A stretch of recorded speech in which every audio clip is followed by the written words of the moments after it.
चलिए आइए आज आप क्लास 10 का आपको बताते हैं। बहुत ही मोस्ट इम्पोर्टेंट क्वेश्चन आपके पास है। इस क्वेश्चन को अगर आप नहीं जानते और बोर्ड एग्जाम में बैठते हैं तो आपकी भूल है। इस क्वेश्चन की महत्व कितना है, आप बोर्ड एग्जाम में बैठिएगा तभी आपको इस पता चलेगा। क्वेश्चन देखिए कि आपके पास है, कहता प्लास्टर ऑफ पेरिस के निर्माण की विधि एवं उपयोग को लिखें। ये क्वेश्चन आपके पास था। इस क्वेश्चन को सरल भाषा में हम आपको बता रहे हैं कि देखिए क्या प्लास्टर ऑफ निर्माण बनता कैसे है और उसका उपयोग क्या है, वह चीज आपको हम बता रहे हैं। देखिए कहता है कि जब जिप्सम का सूत्र देखिए यहाँ पे लिख दिए CaSO4 × 2H2O। ठीक है, जिप्सम का सूत्र क्या है, Ca, या तो ऐसे हम लिख देते हैं ब्रैकेट से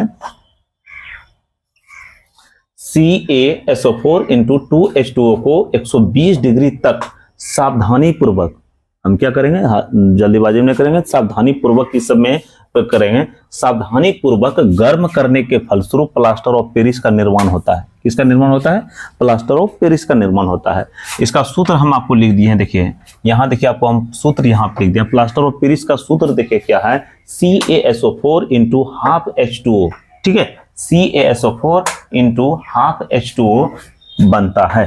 ठीक है, इसका इक्वेशन यहाँ पे आपको दे दिया। देखिए CaSO4 × 2H2O ये आपका क्या है, ये आपका जिप्सम है। इसको जब हम गर्म किए हैं, इसको क्या किए हैं, गर्म किए हैं 120 डिग्री पर, तो ये हमको प्राप्त हुआ है, क्या प्राप्त हुआ, ये जिप्सम प्राप्त हुआ, ये प्लास्टर ऑफ पेरिस प्राप्त हुआ है, प्लास्टर ऑफ पेरिस प्राप्त हुआ है। CaSO4 × H2O ये भी आप लिख सकते हैं प्लास्टर ऑफ पेरिस की जगह, और 3H2O आप चेपित हो जाएगा।